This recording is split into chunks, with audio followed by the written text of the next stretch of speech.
Hey guys, this is Scott. I'm here with my buddy Gary. We're going to be kicking off the college football show. Made some mistakes last week with the camera. Hopefully, the camera's much better this week. We And the had a audio sounds better as well. yeah, the audio was a problem. I'm not exactly sure what I did wrong. I'm not happy about the audio and the video this week, but it is a great improvement. It's not taking my second camera today, but that's okay. I'm ready to go. So this is our first kickoff show. Gary, you put out some lines last week on our fantasy show that I got to admit I wasn't very happy with. Three of them I was okay with, and one of them I wasn't happy with at all. That Penn State call. Turns out I watched that game on YouTube, and unfortunately, EA Sports agreed with you.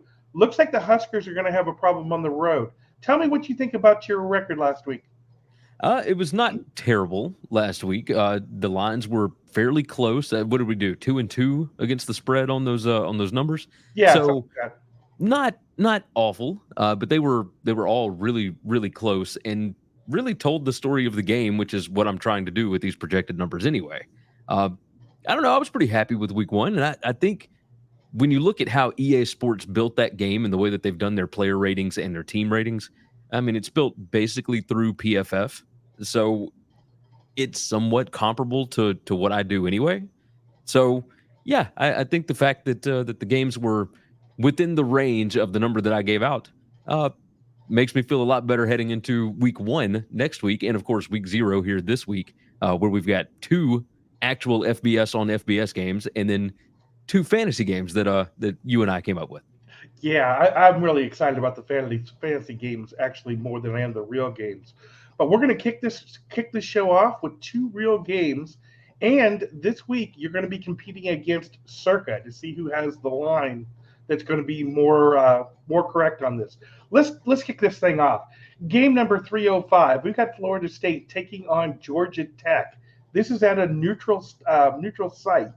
What kind of line do you have?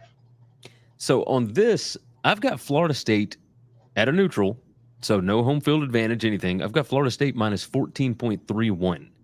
So a little over two touchdowns. The line at Circa, I mean, it's been dropping, and it's dropping everywhere. I think it's what, 11 and a half somewhere right 11. now. 11. Um, you look at the overall talent, Florida State is still significantly better, even though they lost a bunch of guys to the NFL. Georgia Tech, I mean, number 34 in adjusted returning production this year. Haynes King still might have an issue with, giving the ball away to the other team, et cetera. I'm still worried about that defense. I know that Georgia Tech brought in Tyler Santucci, who was Duke's defensive coordinator. I still don't know if they've got enough playmakers on defense. And this feels like a game that Florida State with, DJ Uiagalelei, they've got plenty of talent to be able to just mash Georgia Tech's defensive line. I think they can run the ball and win this game by two touchdowns. There's not anything for either of these teams next week that they're going to be looking ahead to or anything like that. I think Florida State by two touchdowns seems about right. That sounds really good. I'm looking at spank odds right now, and it looks like there is a lean towards the under in that Florida State game where the line keeps going down. So if you do like Florida State, looks like Circa's not a bad place to play this week at a minus 11. So we'll see how you fare with that. Our second game that the games are going to be played as a doubleheader tonight. My buddy Cameron out in Canada is going to play them starting at 7 o'clock Pacific time.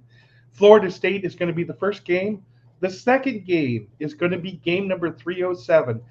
SMU taking on Nevada. What kind of line do you have in this one?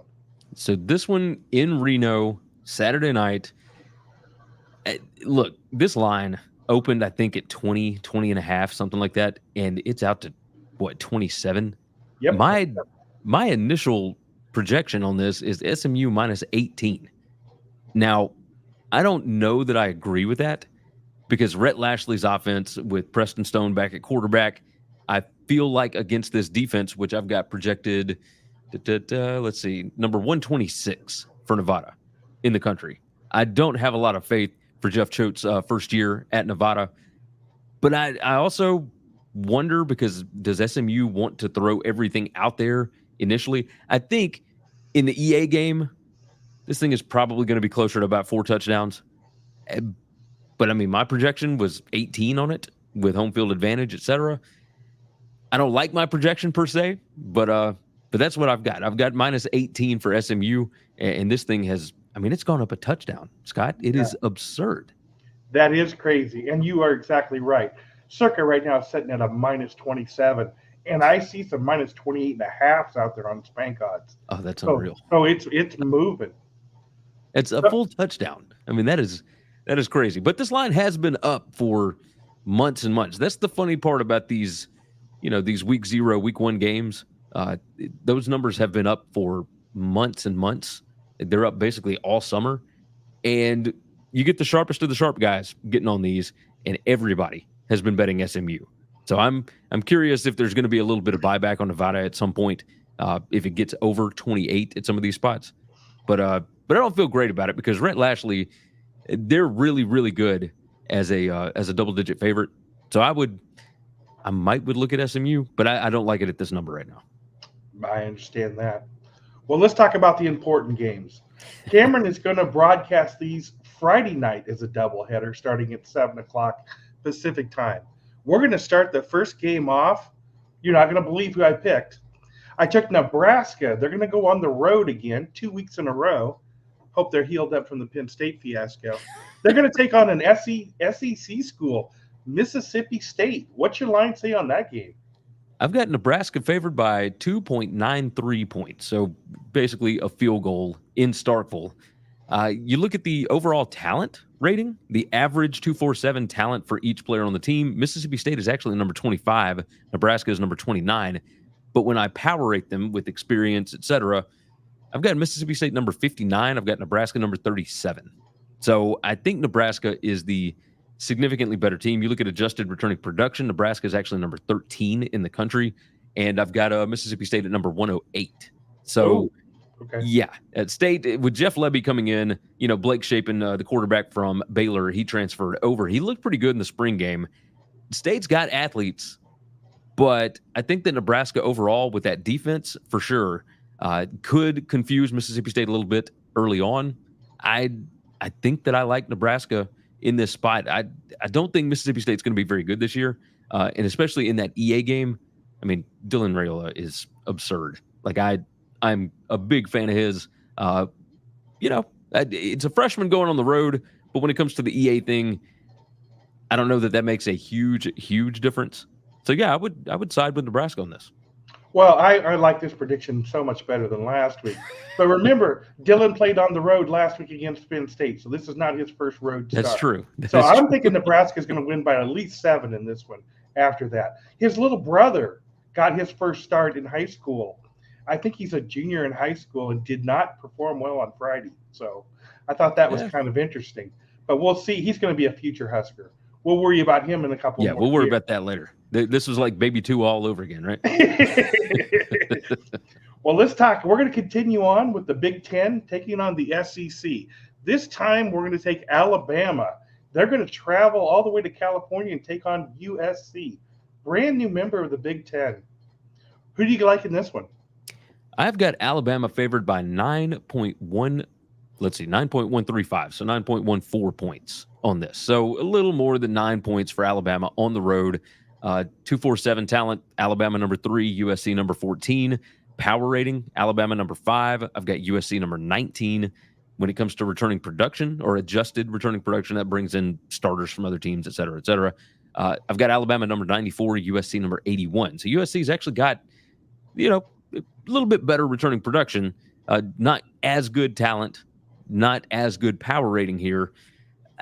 This is kind of the same thing. It's, I think Alabama's defense is going to be a lot better than USC's, but I am curious to see what D'Anton Lynn does with this USC defense.